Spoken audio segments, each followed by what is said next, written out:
నమస్కారం, hi, hello, welcome to news 9 TV Telugu. దేశం అంటే మైనింగ్ మాఫియా కాదోయ్, దేశం అంటే మనుషులోయ్.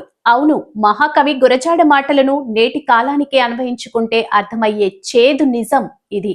అభివృద్ధి పేరిట అడవులను కొండలను కబలిస్తున్న మైనింగ్ మాఫియాలకు కేంద్ర ప్రభుత్వం రెడ్ కార్పెట్ పరుస్తుందా? ఆరావళి పర్వత శ్రేణులు కనుమరుగైతే దేశ రాజధాని ఢిల్లీతో పాటు ఉత్తర భారతదేశం ఎడారిగా మారుతుందా?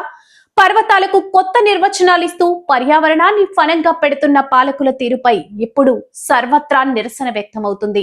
దీనిపై మా ప్రత్యేక కథనం.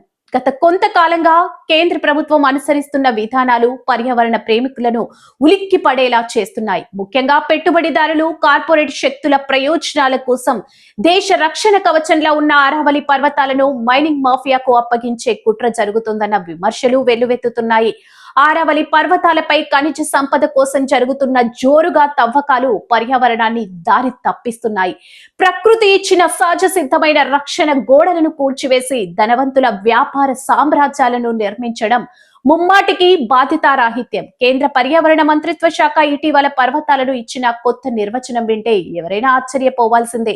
స్థానిక భూభాగం నుంచి కనీసం 100 మీటర్లు 328 అడుగుల ఎత్తున ఉన్న కొండలు, ఒకదానికొకటి 500 మీటర్ల లోపు ఉన్న కొండల సమూహాలను మాత్రమే ఆరావళి శ్రేణిలో భాగంగా గుర్తిస్తామని కేంద్రం ప్రకటించింది. అంటే 100 మీటర్ల కంటే తక్కువ ఎత్తు ఉన్న కొండలను మైనింగ్ కోసం వాడుకోవచ్చని పరోక్షంగా అనుమతి ఇవ్వడమే. ఈ నిర్ణయం వల్ల ఆరావళిలోని దాదాపు 90% ప్రాంతాలకు మైనింగ్ ముప్పు పొంచి ఉంది. కొండల ఎత్తును కొల్చి వాటిని పర్వతాల జాబితా నుంచి తొలగించడం అంటే ప్రకృతిని వ్యాపార వస్తువుగా మార్చడమే. ఇది దేశ ప్రజల ప్రాణాలను ధనవంతుల లాభాల కోసం ఫనంగా పెట్టడమే అని మేధావులు మండిపడుతున్నారు. ఆరావళి పర్వతాలు కేవలం రాళ్లగుట్టలు కావు, అవి ఒక పర్యావరణ వ్యవస్థ.